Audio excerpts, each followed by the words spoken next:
right, it's Saturday afternoon, and I'm back with yet another lesson about how to rip some Southern rock style, country blues, country rock, Southern rock, however you want to call it. Music inspired by the Allman Brothers and Lynyrd Skynyrd. Playing a different guitar today, playing my trusty Ibanez guitar. It's an AS50, and this is part 4 in the series. Yesterday I made a play along and I put it up on YouTube. And so the play along, it shows the chords, and it's a lead sheet style, and you can see the chords moving while the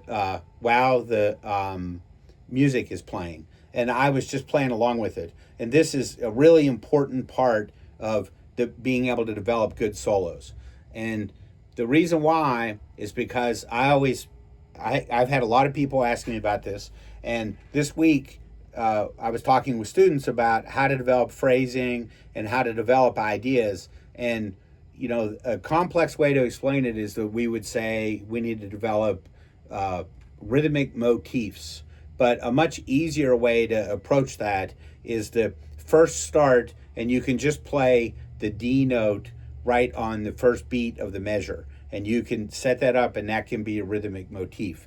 And I was having a conversation earlier today about doing this in one of my lessons, and I was saying it would be like if we were here, and I'm in the Cincinnati area, and if we decided we were going to go to lunch and we were going to drive to Chipotle.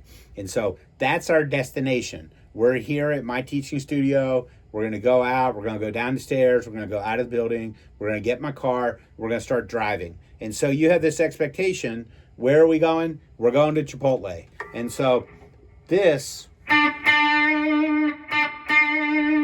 that note, the D note, that's just the root note of the chord, but that is the arrival at Chipotle. So what's the journey to get there? Well, it's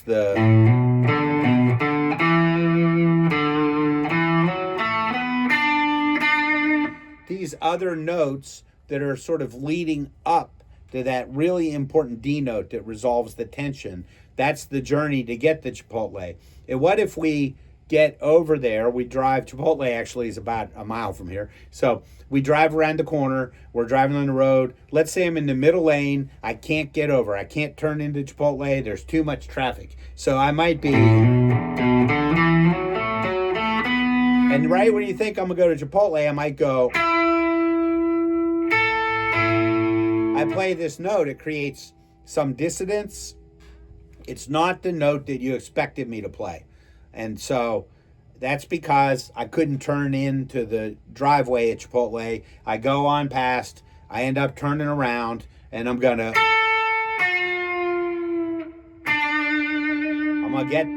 eventually get back to my D, and that's how the concept. And I know my analogy, it's not perfect. This is a difficult concept to explain, but I'm trying to demonstrate it in a way that people can utilize these ideas and practice them. So the first thing with that in mind, that what you should do is you should start the play along, and then with the play along started, that you should first just play D and play that on the Ds. The chord progression for this song is Ds, and then it's Cs and B flats. And so I think that if you've been hanging in there with some of my lessons, you know I have very low tech equipment for making these. I'm making this recording on my phone, and I'm learning how to edit the videos as I go along. So my goal for this video is that I'm going to be able to do a screen recording of the play along that I made and demonstrate playing along with it. So you can see me, and you can see I've seen people do this on YouTube. I have no idea how to do it. So hopefully you're going to see me doing it in a little while. So what I'm going to do though, is that I have the chord progression for the song. It's 8 measures of D. And then it's 4 times a measure of C, a measure of B flat, a measure of C, a measure of B flat, a measure of C, a measure of B flat. That equals 8 measures. So it's 8 measures of the D5 chord. We would call that the A section. And then it's 8 measures of C and B flat alternating, and that would be the B section. So what I'm going to do is I'm going to start to play along, and I'm going to play D, and I'm going to embellish the D by doing a note a whole step above. So I'll go, and then I'll do that.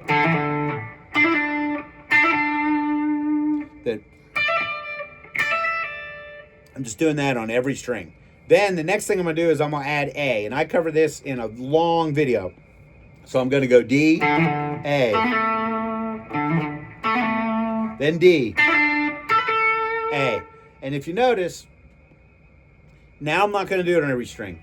I'm just going to play in the area. This is where I'm going to play my improvised solo idea. It's going to be in this area. So I don't want to do every place on the neck of the guitar. I don't need to do every place on the neck of the guitar. But one thing that's important is when I'm practicing this, this helps me to be able to play the scale ascending and descending. Whenever I come up here, I know that this is D.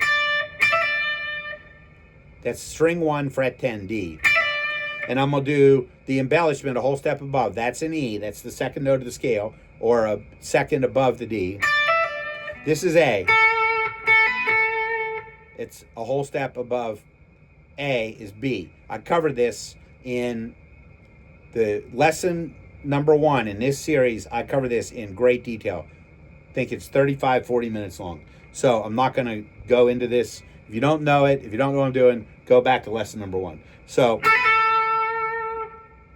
but because I know where D is, A, and then D, that I can actually play this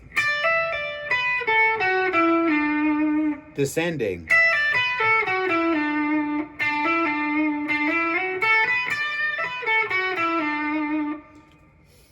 Dickey Betts does this. Duane Allman does it. That Albert King does it. You ever watch Albert King? He doesn't use this scale. He usually uses minor pentatonic.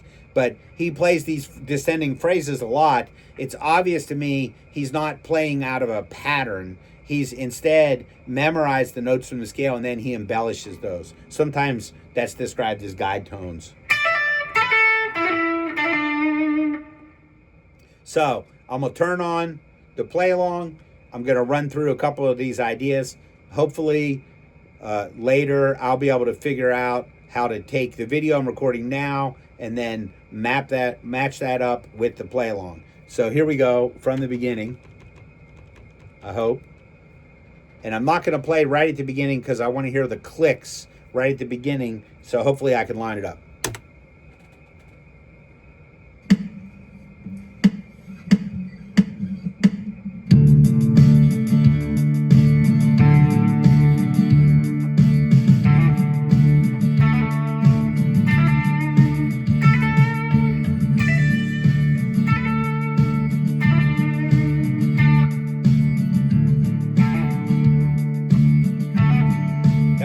Here's C, major third,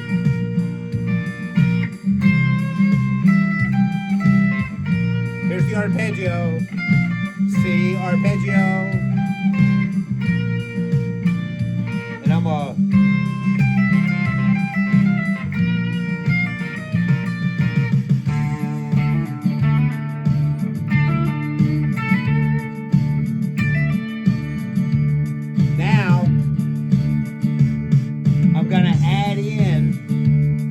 whole step above the second. So I'm going to go D, add the E, add the whole step above. Here's C, B flat, C, B flat,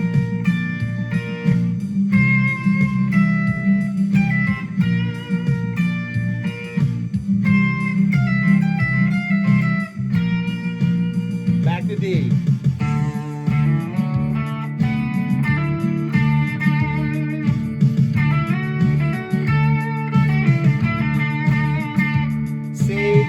A,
All right. One time through the play along, if you'll notice, I was finding the root note of the chord and I was adding an embellishment a whole step above the root. Then I would find the fifth of the chord, I would add a note a whole step above it. Then I would slide from the second, so I play the root D, I do a whole step above, that's called the second, and I slide to the third. And then I start working on playing ideas, working on this idea that I'm landing on the D note at really important places. I was playing a little bit longer ideas, so a few times whenever you expected me to land on the D, I maybe had gone with a different choice because that's what you do. Like my analogy of you think we're going to Chipotle, but I'm driving there and then I drive past Chipotle and you're like, oh no, and then there's surprise. And so we have to go down the road, turn around, and then come back. So hopefully some of these ideas are helping people out. Send me some comments on the videos on YouTube.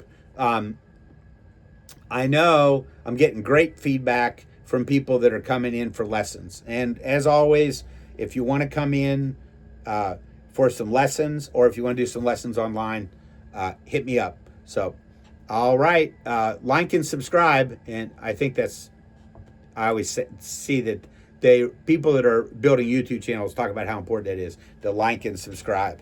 And so do that. Invite all your friends, neighbors.